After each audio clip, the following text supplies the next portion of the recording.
Hello everyone. हाल ही में Indian Railways ने privatisation की तरफ पहला कदम बढ़ाते हुए 109 रूट्स पे, जो कि 12 क्लस्टर्स में डिवाइड होगा, 151 मॉडर्न ट्रेन को लेकर प्राइवेट कंपनियों से आवेदन मांगा है। इस प्रोजेक्ट के चलते प्राइवेट कंपनीज 30,000 करोड़ का इन्वेस्टमेंट करेंगी। वह किसी भी सोर्स से ट्रेन खरीद सकते हैं और ट्रेन टिकट के प्राइस भी वही डिसाइड करेंगे। सिर्फ ड्राइवर एंड गार्ड उस ट्रेन के इंडियन रेलवेज से होंगे और बाकी सारे एम्प्लॉयज़ प्राइवेट कंपनीज ही हायर करेंगी। तो चलिए अब हम जानते हैं कि इस प्रोजेक्ट को लाने के क्या कारण है। पहला, गवर्नमेंट के अनुसार 2018-19 में 8.85 करोड़ पैसेंजर्स वेटिंग लिस्ट में थे, जिनमें से इंडियन रेलवेज सिर्फ 16% लोगों को ही रिजर्वेशन दिला पाया था। तो अगर हम सिंपली बोलें तो डिमांड बहुत ज़्यादा है लेकिन सप्लाई कम है, तो सप्लाई बढ़ाने के लिए। और दूसरा कारण है कि लोगों को अच्छी सर्विसेज देने के लिए। तो अब हम जानते हैं कि इस प्रोजेक्ट के क्या फ़ायदे और क्या नुकसान होंगे। तो पहले हम फ़ायदे की तरफ बढ़ते हैं। पहला फ़ायदा है improved infrastructure. In modern trains में कम से कम 16 कोचेस होंगे और इन ट्रेन्स में 160 किलोमीटर पर आवर चलने की क्षमता होगी। तो इससे क्या होगा कि सेफ्टी इम्प्रूव होगी और एक जगह से दूसरी जगह जाने में जो टाइम लगता है वह कम होगा। दूसरा फ़ायदा है improved quality of services.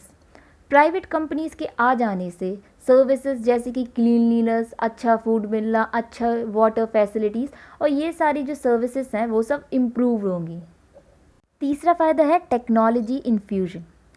Private companies के आने से मॉडर्न टेक्नोलॉजी भी आती है। इससे क्या होगा कि हमारा रेलवे सेक्टर जो है वह रिफॉर्म होगा, वह और बेहतर होगा। तो अब हम जानते हैं कि इस प्रोजेक्ट के क्या नुकसान होंगे या इस प्रोजेक्ट से क्या प्रॉब्लम्स जनरेट हो सकती हैं। पहला, इंक्रीज़ इन प्राइस। बहुत से लोगों का मानना है कि अगर private companies 30,000 crore rupees invest करेंगी तो प्रॉफिट जनरेट करने के लिए वह ट्रेन के टिकट के प्राइस जो है वह बढ़ा देंगी। एंड ऑल्सो इंडियन रेलवेज बहुत सारे प्रोडक्ट्स एक जगह से दूसरी जगह ट्रांसपोर्ट करती है। तो अगर प्राइवेट रेलवेज ने ट्रांसपोर्टेशन के प्राइस बढ़ा दिए तो उस प्रोडक्ट के भी प्राइस बढ़ जाएंगे। दूसरी प्रॉब्लम है सोशल वेलफेयर कंसर्न। कुछ लोगों का मानना है कि प्राइवेट ट्रेन सिर्फ अमीर लोग ही अफोर्ड कर पाएंगे, गरीब लोग इसे अफोर्ड नहीं कर पाएंगे। तो इससे सोशल क्लास डिवीजन और ज़्यादा बढ़ेगा। इसका मतलब अमीर और गरीब लोगों के बीच का फ़र्क और ज़्यादा बढ़ जाएगा। Indian Railways SC, ST, OBC, PWD इन सबको जॉब रिजर्वेशन देता था, जो कि प्राइवेट सेक्टर नहीं देगा।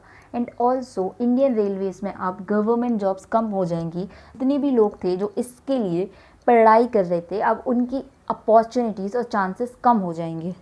और जैसे कि पहले कुछ स्पेसिफिक कैटेगरी को रिजर्वेशन मिलता था सीट्स में, अब वह भी नहीं मिलेगा। अब हम जानते हैं कि जो लोग इसका अपोज कर रहे हैं उनका क्या मानना है। उनके अनुसार पिछले साल इंडियन रेलवेज ने 5.35 करोड़ सीट्स एक्स्ट्रा ऐड की, जिनमें से 70% AC सीट्स थी, जो कि कॉमन मैन के रीच से बाहर है। दूसरा, उनका मानना है कि रेलवेज प्रॉफिट जनरेशन के लिए नहीं बल्कि सोसाइटी वेलफेयर के लिए है। तो ऐसे डिसीजन से वीकर सेक्शन है जो सोसाइटी का, उसको सबसे ज़्यादा नुकसान होगा।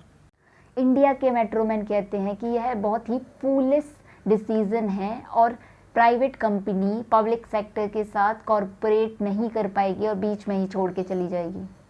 जो लोग इसका विरोध करते हैं उनके अनुसार इंडियन रेलवेज़ को मॉडर्नाइजेशन की ज़रूरत है, लेकिन पब्लिक सेक्टर को खुद इसमें इन्वेस्ट करना चाहिए और प्राइवेट सेक्टर को एंट्री नहीं देनी चाहिए।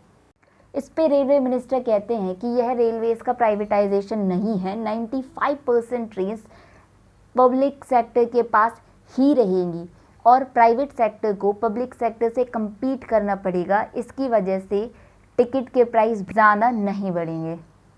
तो यह थे दोनों साइड के आर्ग्यूमेंट्स। तो आपको क्या लगता है कि यह गवर्नमेंट का डिसीजन सही है या गलत? कमेंट सेक्शन में ज़रूर लिख के बताएं। So I am Shilpi Rai and thanks for watching.